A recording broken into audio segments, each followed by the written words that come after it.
efek gedang kutuk siramu manto-manto. Saya menjelaskan tentang Kerajaan Islam di Sumatera. 1. Kerajaan Samudra Pasai. Kerajaan Samudra Pasai adalah kerajaan Islam pertama yang ada di Pulau Sumatera. Kerajaan ini didirikan oleh Sultan Malik As-Saleh. Samudra Pasai dikuasai dua dinasti, yaitu dinasti Meorakait dan dinasti Meorasilo. Dinasti Meorakait. Samudra Pasai didirikan oleh Meorakair.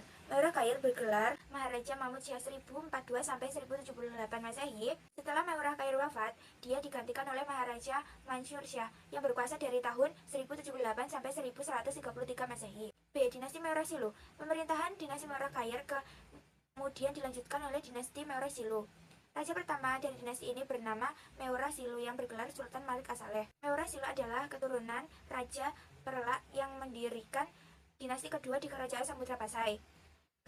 Hubungan Kerajaan Samudra Pasai dan Perlak berjalan harmonis. Raja-raja yang memerintah Samudra Pasai diantaranya Sultan Malik As-Saleh, Sultan Muhammad Malik Zahir, Sultan Mehmud Malik Zahir, Sultan Mansur Malik Zahir, Sultan Ahmad Malik Zahir, dan Sultan Zainal Abidin. Menjelang masa akhir pemerintahan Kesultanan Pasai terjadi beberapa perkaitan yang mengakibatkan perang saudara pada tahun 1521 Masehi yang sebelumnya berhasil menaklukkan Malaka tahun 1511 Masehi. Portugis menguasai Samudra Pasai selama 3 tahun dan pada tahun 1524 Samudra Pasai dianeksasi oleh Raja Aceh Al-Manhyat Syah II. Kerajaan Malaka. Awal Kerajaan Malaka berdiri tidak diketahui secara pasti. Kerajaan Malaka didirikan oleh seseorang pangeran dari Palembang bernama Parameswara yang lari ke Malaka ketika terangan dari Majapahit. Ia mendirikan Kerajaan Malaka sekitar tahun 1400 Masehi. Kerajaan Malaka mengalami keruntuhan setelah Malaka dikuasai oleh Portugis di bawah pemimpinan Alfonso Albuquerque pada tahun 1511 Masehi. Dengan demikian, kekuasaan politik Malaka hanya berlangsung kurang lebih 1 abad. 3. Kerajaan Aceh Darussalam. Kerajaan Aceh berdiri menjelang keruntuhan Samudra Pasai. Pada tahun 1360 Masehi, Samudra Pasai ditaklukkan oleh Majapahit. Sejak saat itu, Kerajaan Pasai terus mengalami kemunduran. Pada tahun 1520 Masehi, Kerajaan Aceh berhasil menguasai daerah Pasai. B. Sultan Salahuddin. Setelah Sultan Ahli Magyat wafat, tahta Kerajaan Aceh Darussalam beralih ke sang putra kemudian bergelar Sultan Salahuddin. C. Sultan Alauddin Riyad Shah Al-Qohar. Sultan Alauddin merupakan saudara Sultan Salahuddin. Ia merebut kekuasaan karena lemahnya pemerintahan Sultan Salahuddin. Sultan Alauddin aktif menyebarkan pengaruh Islam dengan mengirim banyak ahli dakwah ke Pulau Jawa. Salah satunya adalah Syarif Hidayatullah dan Sunan Gunung Jati. D. Sultan Iskandar Muda. Selama masa pemerintahan Sultan Iskandar Muda, Kerajaan Aceh Darussalam kembali mengalami perkembangan pesat dan mencapai masa keemasan. Keberhasilan ini mampu menyaingi monopoli perdagangan Portugis di Kerajaan Malaka. Pemerintahan Kerajaan Aceh Darussalam dibentuk oleh Sultan Iskandar Muda. Wilayah Kerajaan Aceh Darussalam terbagi dalam daerah-daerah ke Hulu Balang dan dikepalai oleh Ule Balang. Sultan Iskandar Sani. Pemegang tahta Kerajaan Aceh selanjutnya adalah membantu Sultan Iskandar Muda yang bergelar Sultan Iskandar Sani. Iskandar Sani tidak berlangsung lama karena wafat pada tahun 1641 Masehi. B. Kerajaan Islam di Jawa. 1. Kerajaan Demak.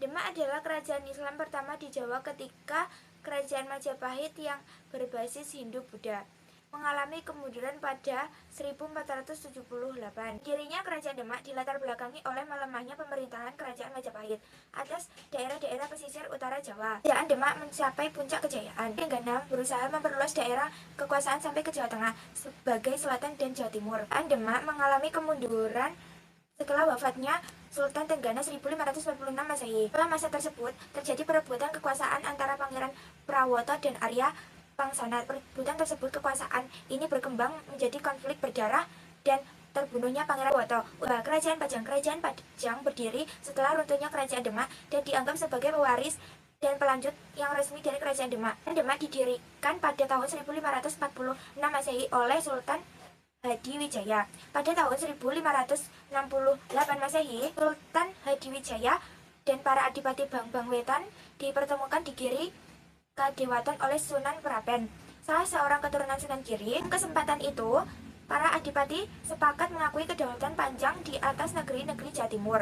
3. Kerajaan Mataram. Kerajaan Mataram Islam berdiri pada tahun 1586 Masehi dan raja pertamanya Sutawijaya yang bergelar Penembahan Senopati. Pada masa pemerintahan Penembahan Senopati Mataram dilanda banyak pemberontakan, tetapi ia gugur dalam usahanya menyatukan kerajaan Mataram. Penembahan Senopati digantikan oleh putranya bernama Mas Jolang. Dia terkenal dengan nama Panembahan Seda ing Krapyak. Kerajaan Mataram mengalami kejayaan pada pemerintahan Sultan Agung.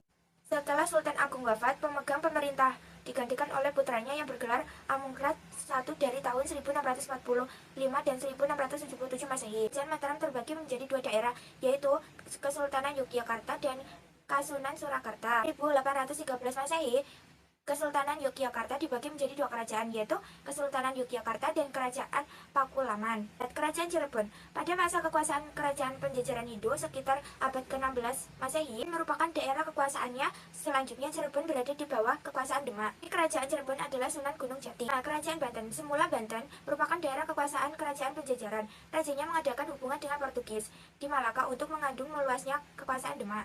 Raja Banten berikutnya adalah Sultan Ageng Tritayasa. Tahun 1671 Masehi, Ageng Tritayasa mengangkut putra mahkotanya Sultan Abdul Kahar dan Sultan Haji sebagai raja muda.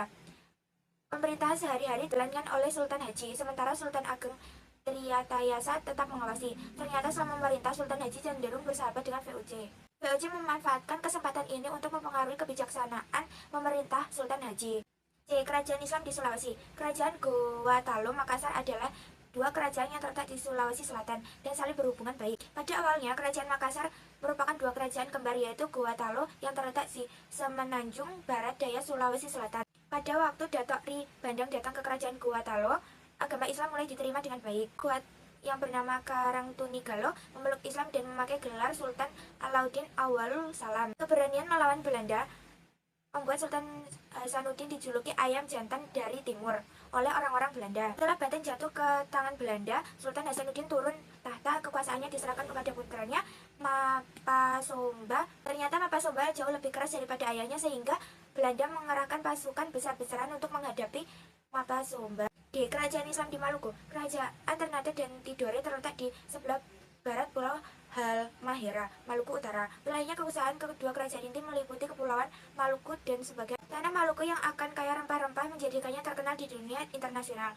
dengan sebutan yang disebut Maluku Kairaha, yaitu Kesultanan Ternate yang dipimpin oleh Zainal Abidin, Kesultanan Tidore yang dipimpin oleh Sultan Mansur, Kesultanan Jailolo yang dipimpin oleh Sultan Sarajati, dan Kesultanan Bacan yang dipimpin oleh Sultan Kaicil Buko. Di bawah pimpinan Sultan Babullah, Ternate mencapai puncak kejayaan. Sultan Babullah dijuluki penguasa 72 pulau yang semuanya dipengaruhi hingga menjadikan Kesultanan Ternate sebagai kerajaan Islam terbesar di Indonesia.